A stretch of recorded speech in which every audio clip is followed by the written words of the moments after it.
말씀 보도록 하겠습니다. 로마서 4장 18절에서 21절입니다. 로마서 4장 18절에서 21절, 신약성경 한 245페이지 정도에 있습니다. 로마서 4장 18절에서 21절까지 한 절씩 교독하겠습니다. 아브라함이 바랄 수 없는 중에 바라고 믿었으니 이는 내 후손이 이같으리라 하신 말씀대로 많은 민족의 조상이 되게 하려 하심이라.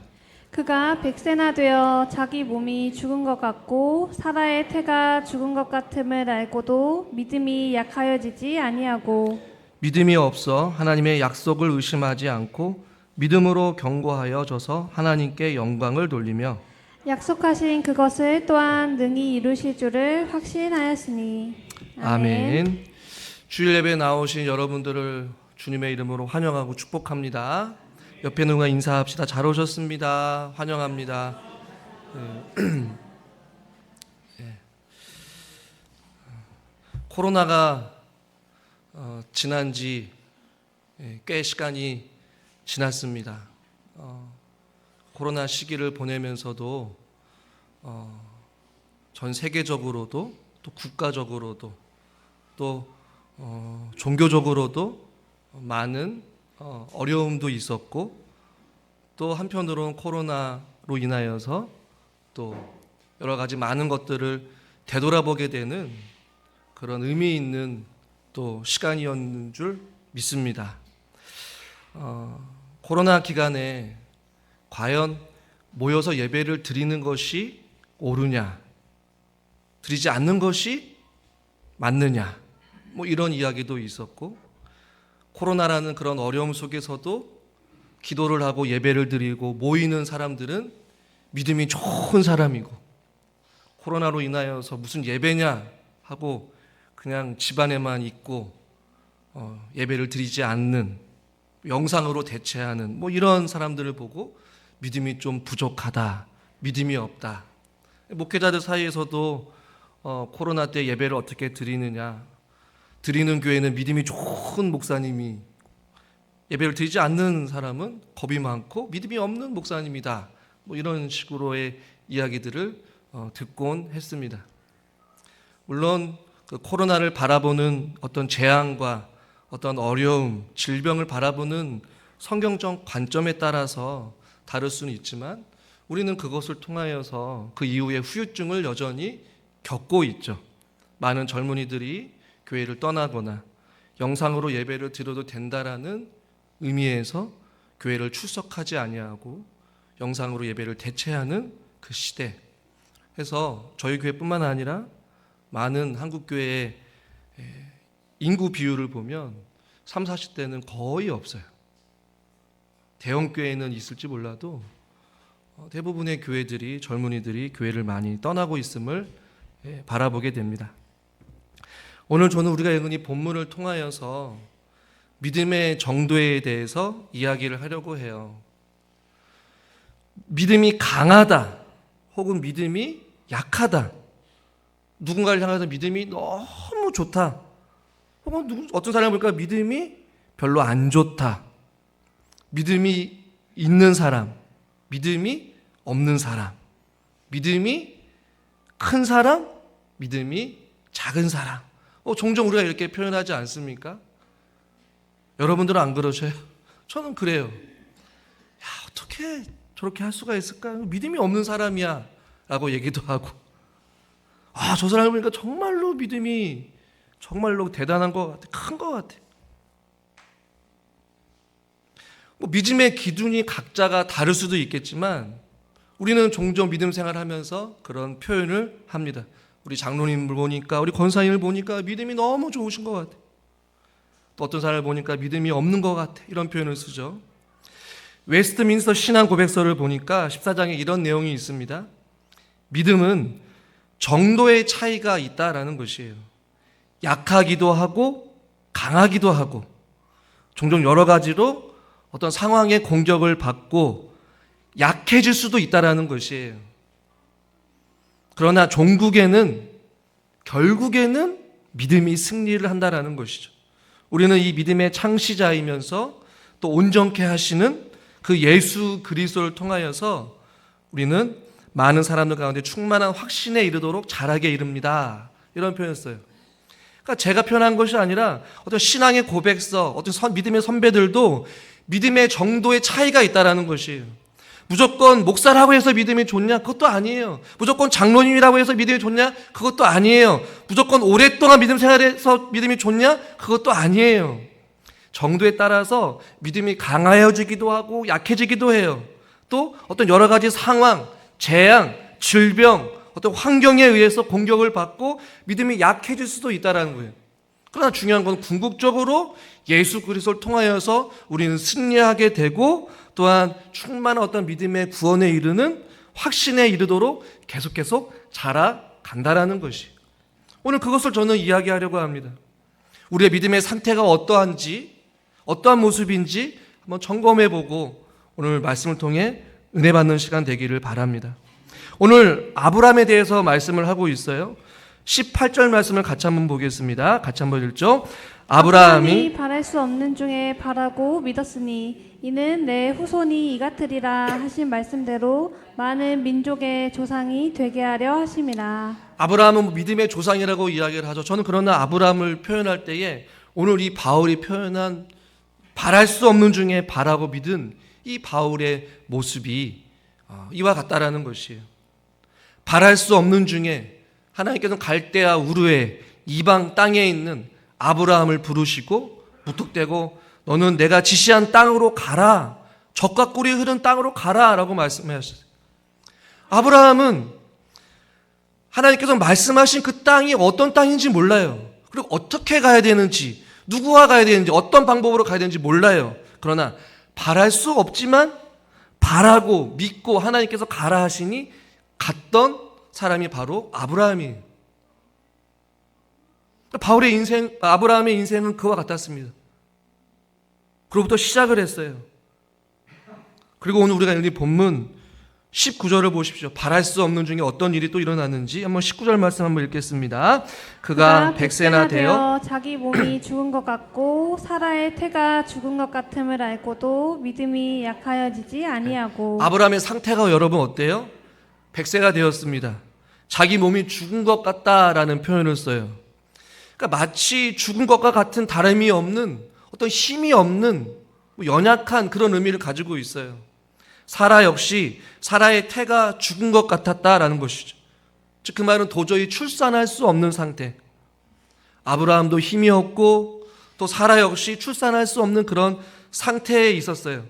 나이 들고 아무것도 할 수 없는 마치 죽은 것과 같은 그런 상태에 있었지만 하나님께서는 아브라함에게 무엇을 약속하셨습니까?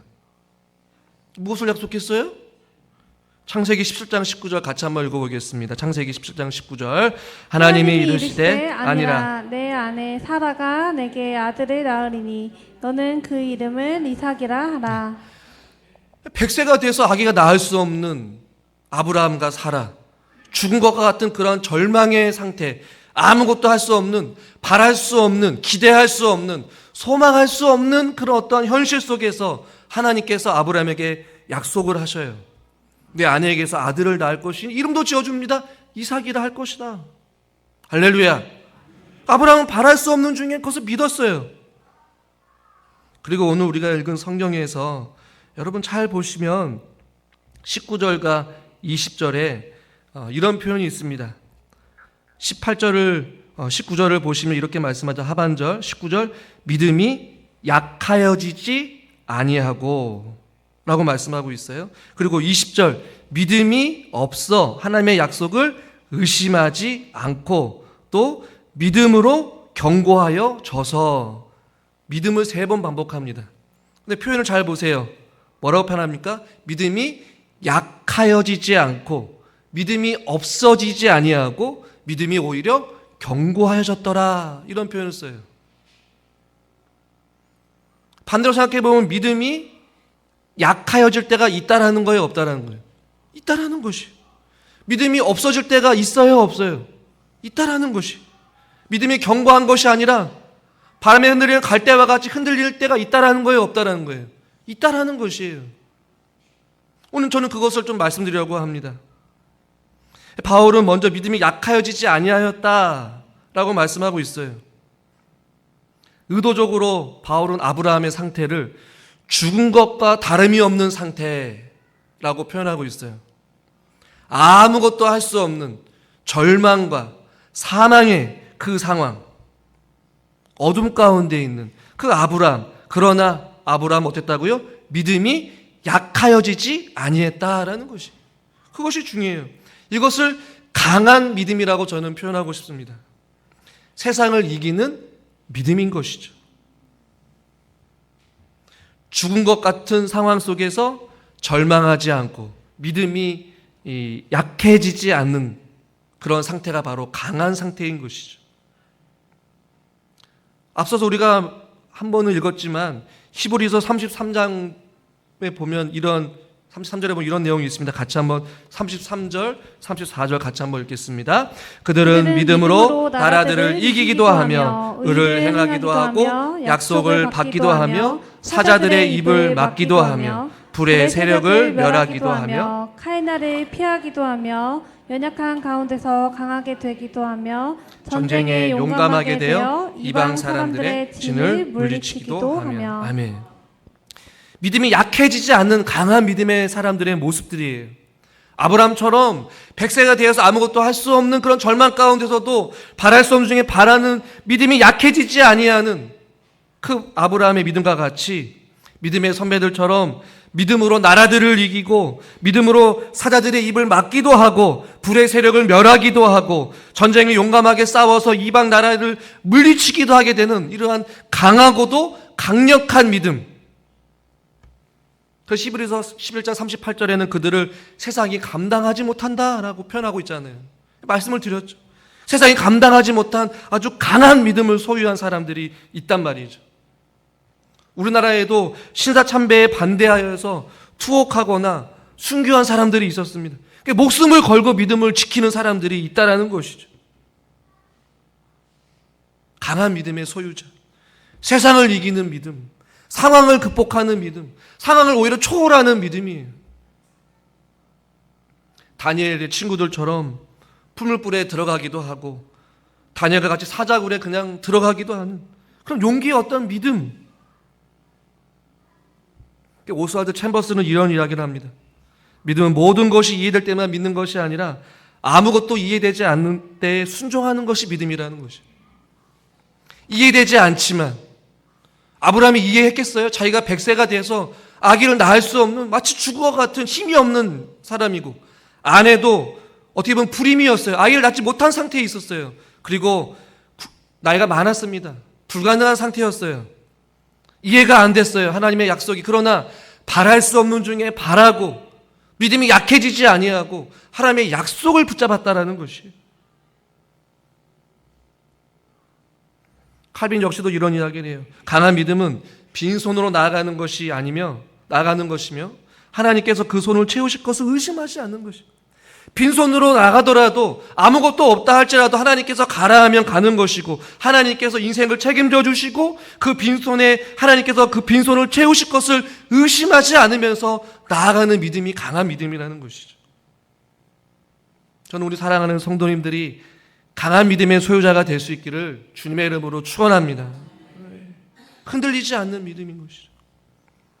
그러나 한편으로는 연약한 믿음이 있어요. 아니요, 혹은 연약할 때도 있어요. 믿음이 약해질 때가 있어요. 마치 아브라함이 죽을 것 같은 그런 상황에 있을 때 우리들도 있잖아요. 낙심하기도 하고 흔들리기도 하고 의심하기도 합니다. 어떤 당면한 현실의 문제 앞에서 주저앉거나 때로는 망설이거나 넘어질 때가 있다라는 것이죠. 아브라함이 믿음이 좋다라고 이야기를 하지만 한편으로는 아브라함 역시도 연약할 때가 있었어요. 언제입니까? 아브라함이 하나님의 약속을 들었을 때에 엎드려 웃으면서 마음속으로 생각했다라는 것이 차라리 이스마엘이나 하나님 앞에서 살기를 원합니다. 내가 이삭을 줄게 라고 했지만 아브라함은 속으로 웃었어요. 그리고 기근이 나서 애굽으로 내려갈 때에 그의 아내 사라가 너무 예뻤어요. 그래서 그 아내를 뭐라고 속입니까? 누이라고 속여요. 흔들리는 것이죠.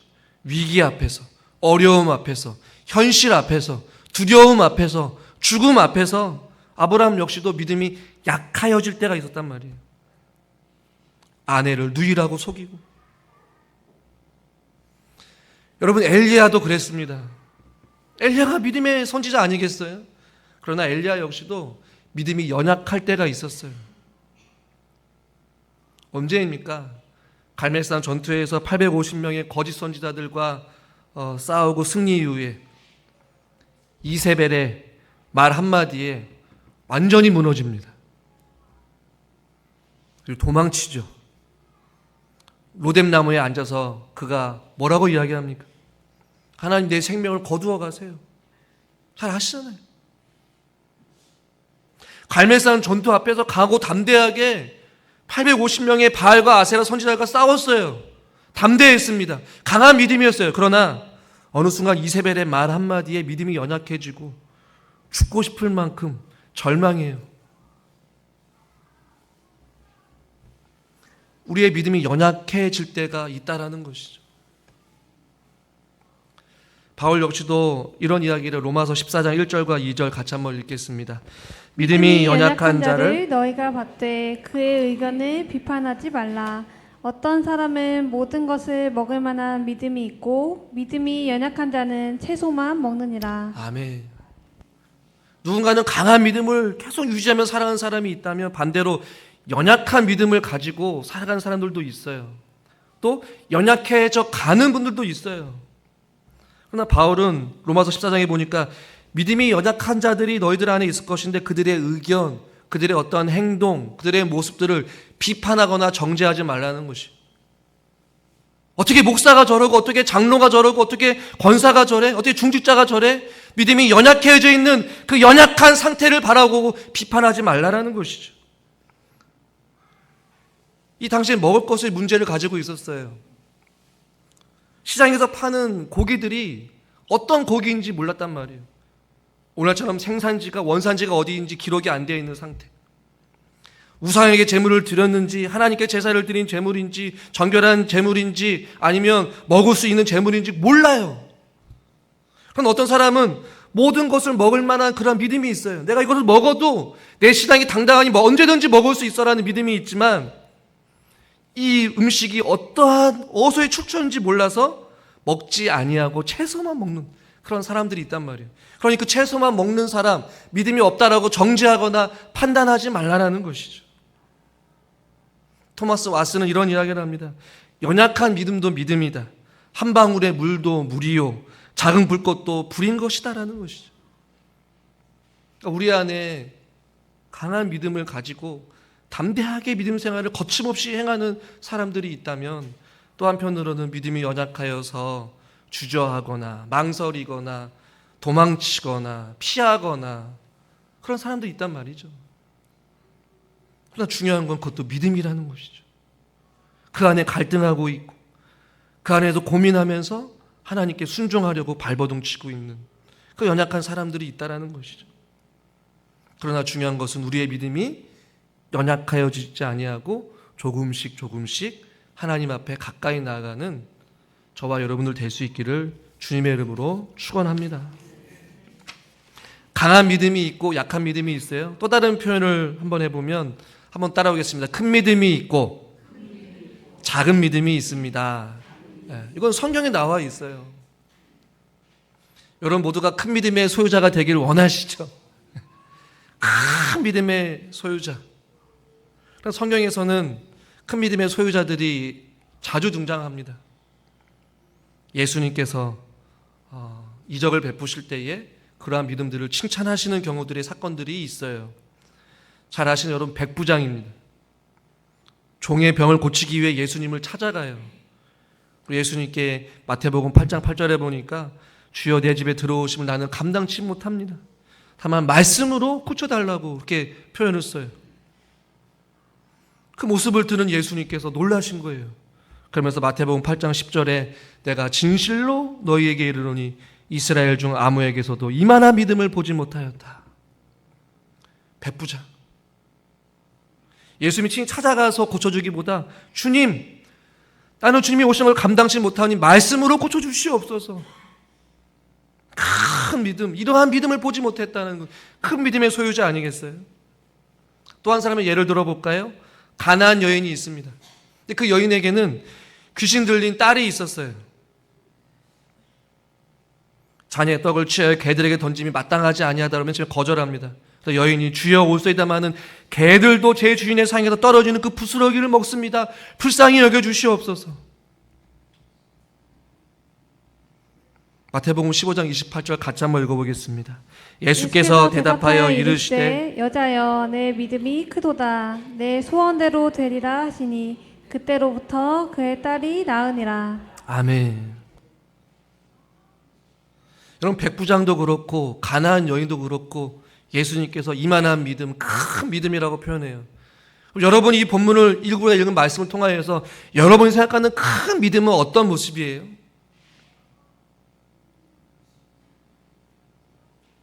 큰 믿음은 믿음으로 충만한 사람이에요. 믿음의 말을 하고 믿음의 행동을 하는 것이죠. 큰 믿음의 소유자는 하나님을 절제적으로 신뢰하는 사람입니다. 토마스 브룩스는 이런 이야기를 해요. 큰 믿음은 하나님을 크게 보게 하고 세상을 작게 보는 것. 작은 믿음은 세상을 크게 보고 하나님을 작게 보는 것이다.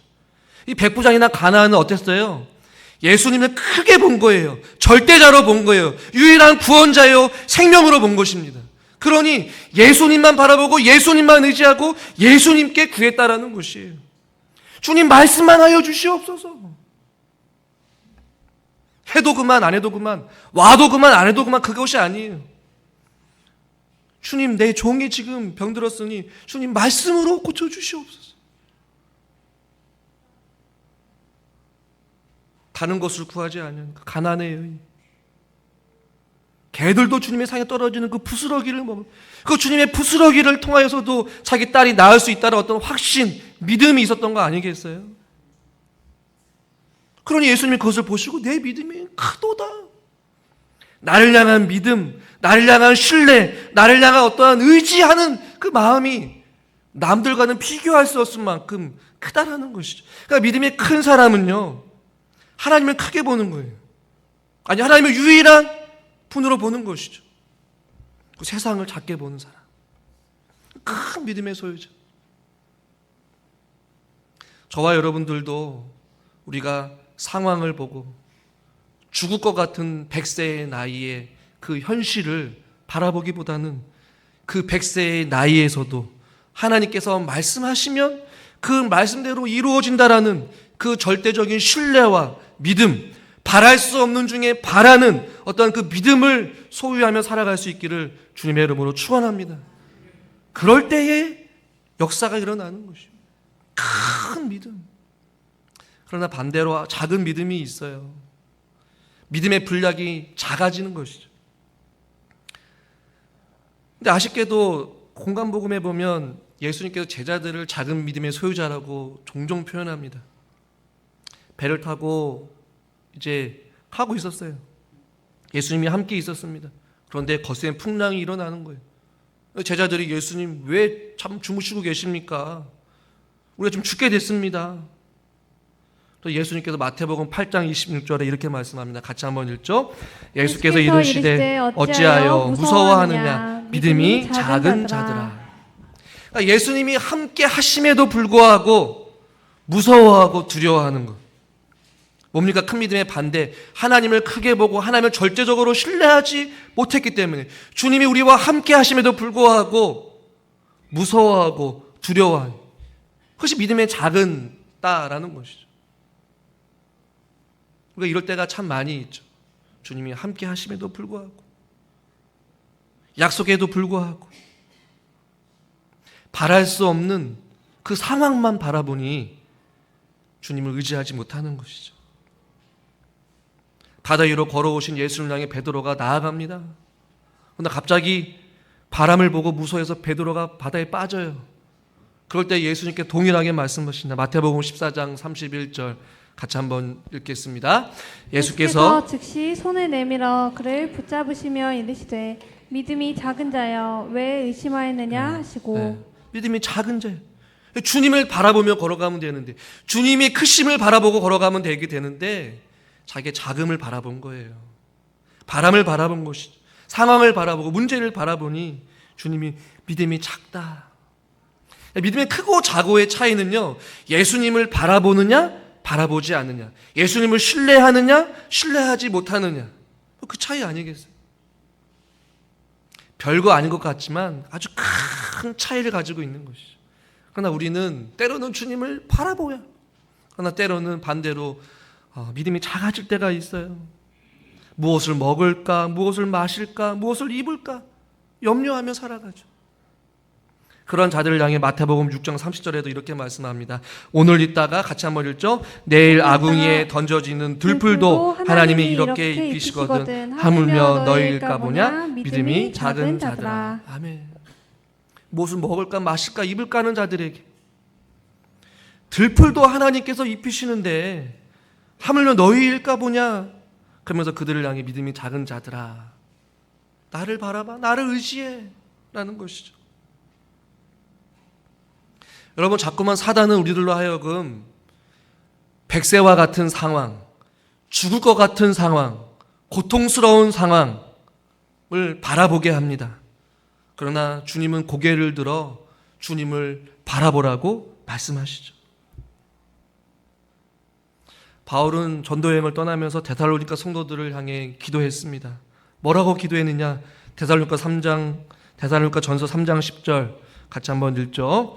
주야로 심히 간구함은 너희 얼굴을 보고 너희의 믿음이 부족한 것을 보충하게 하려 함이라. 바울이 데살로니가 성도들이 어려움을 보고 주야로 간구한 거예요.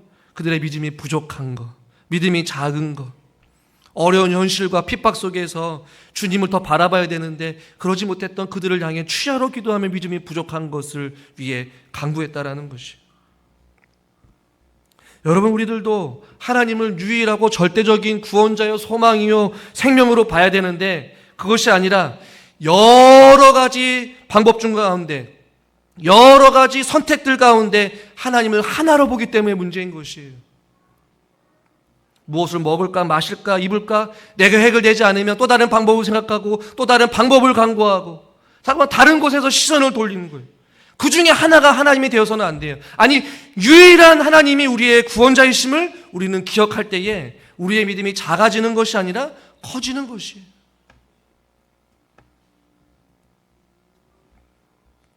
여러분, 서커스에 보면 고개사가 있잖아요. 고개사가 공중에서 이 몸을 날릴 때에 가장 중요한 것은 이 고개사가 잡고 있는 그 줄을 놓는 용기가 아니라 반대편에서 나를 받아주는 그 사람을 끝까지 믿는 것이 중요해요. 그러나 작은 믿음을 가진 사람들은 공중에서 그 줄을 놓고 뛰어내릴 때에 공중에서 뛰어내리면서 계속 아래를 쳐다보고 바닥이 높은지 낮은지 혹시 떨어지면 어떨까 염려하고 근심해요. 정작 나를 붙잡아줄 그 예수님의 그 능력의 손을 바라보지 못하는 것이죠.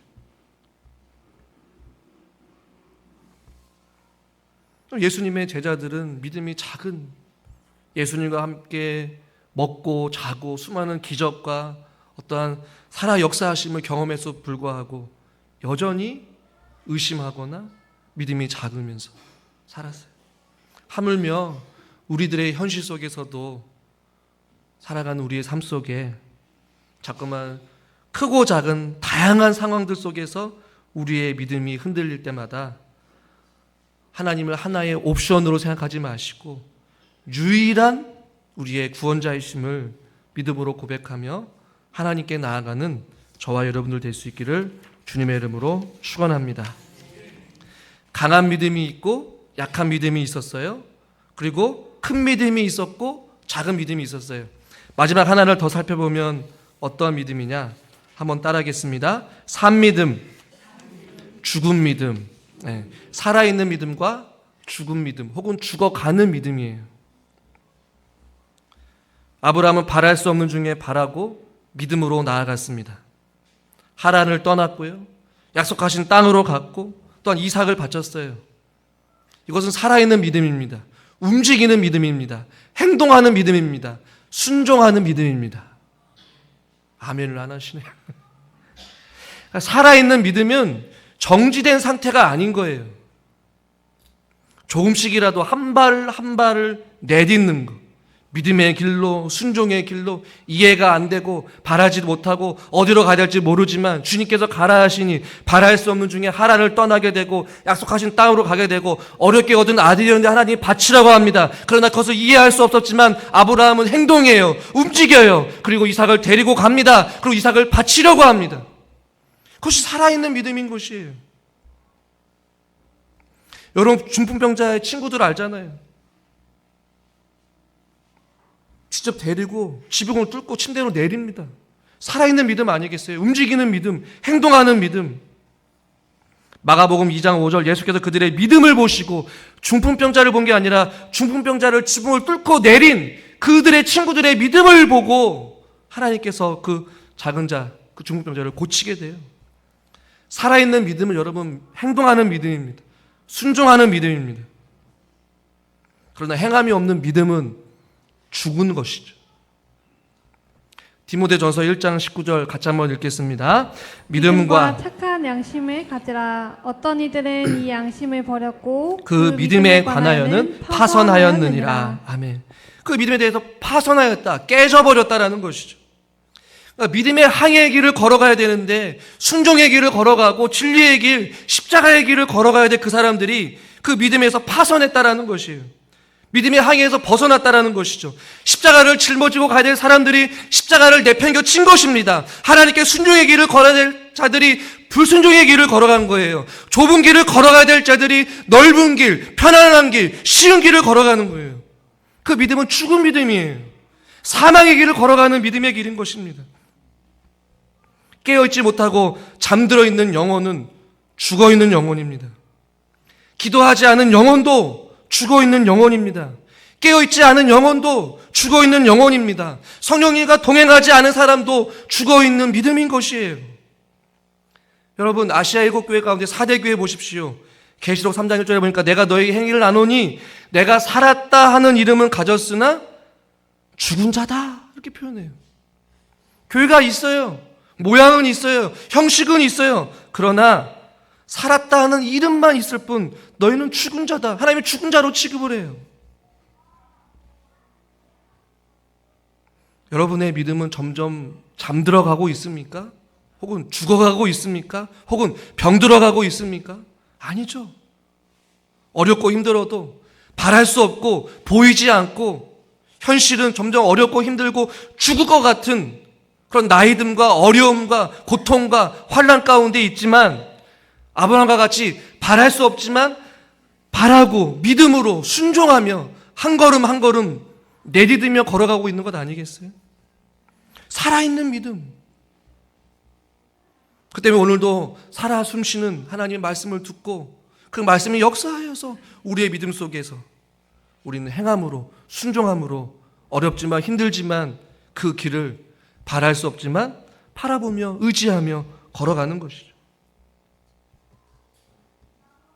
여러분 우리는 믿음에 대해서 믿음이 있는 것과 없는 것, 크고 작고 강하고 약하고 살아있고 죽어있는 믿음에 대해서 우리는 이야기를 했습니다.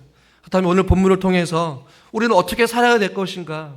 때로는 우리가 연약할 수도 있고 믿음이 작아질 수도 있고 믿음이 약할 수도 있고 작은 믿음으로 죽어있는 믿음과 같이 살아갈 수도 있지만 우리는 그렇게 살아가지 않도록 하나님께 우리를 붙잡고 계셔요. 어떻게 살아야 될 것이냐? 오늘 본문을 통해 한번 마지막으로 결론을 지으려고 합니다. 오늘 본문 말씀 가운데에 우리 20절 말씀을 같이 한번 20절과 21절 같이 한번 읽겠습니다.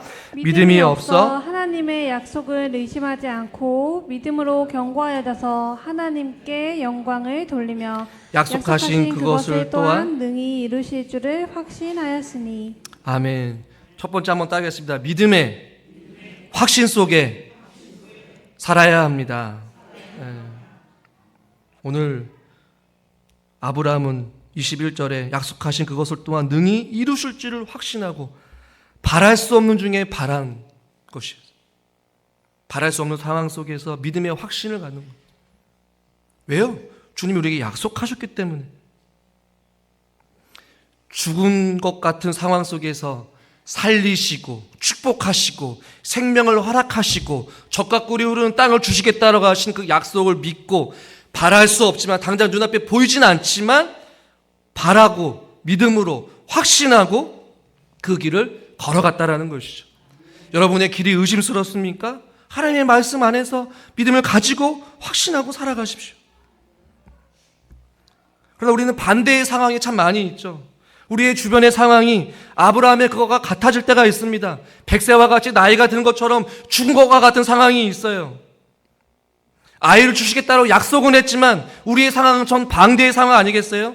태가 죽은 것 같은 상황, 바랄 수 없는 상황, 절망의 상황 속에서도 하나님은 늘 우리에게 약속하십니다. 소망을 주시고 생명을 주시고 우리를 건져주시고 치료해 주시겠다라는 약속을 하셔요. 반대의 상황 속, 절망의 상황 속, 어두움의 상황 속, 실패와 좌절과 연약함의 상황 속에서도 우리는 바랄 수 없는 중에도 우리는 믿음의 눈을 들어 우리에게 하신 생명의 약속을 바라보면서 믿음의 확신을 가지고 나아가야 되는 것이에요. 그럴 때 우리의 믿음이 점점점 커지는 것이고 점점점 강해지는 것이고 점점점 견고해지는 것이에요. 왜요? 세상은 변해요. 그러나 주의 말씀은 영원합니다. 주님의 말씀은 신실합니다. 그 말씀은 이루어지기 때문에 우리는 변한 것을 붙잡는 것이 아니라 없어지는 안개와 같은 세상의 것들을 붙잡는 것이 아니라 영원히 변하지 아니하는 그 생명의 말씀의 약속을 붙잡고 확신 속에 하루하루를 살아가는 것이죠. 그러므로 강한 믿음의 소유자, 큰 믿음의 소유자, 살아있는 믿음의 소유자는 바로 믿음의 확신을 가지고 바랄 수 없는 중에 끝까지 믿음으로 바라보며 주님과 함께 걸어가는 인생이 되는 줄 믿습니다. 마지막 두 번째, 오늘 본문에 나와 있죠. 20절 하반절에 뭐라고 말합니까? 믿음으로 견고하여져서 한번 따라하겠습니다. 하나님께 영광을 돌리는 삶. 네. 이것이 믿음의 삶의 모습인 것이죠. 하나님께 영광을 돌리는 삶. 믿음이 견고하여져서 죽을 것 같은 상황 속에서 바랄 수 없는 상황 속에서 바라고 믿을 때 하나님께서 일하시는 그 놀라운 일들을 통해 하나님께 영광을 돌리는 것.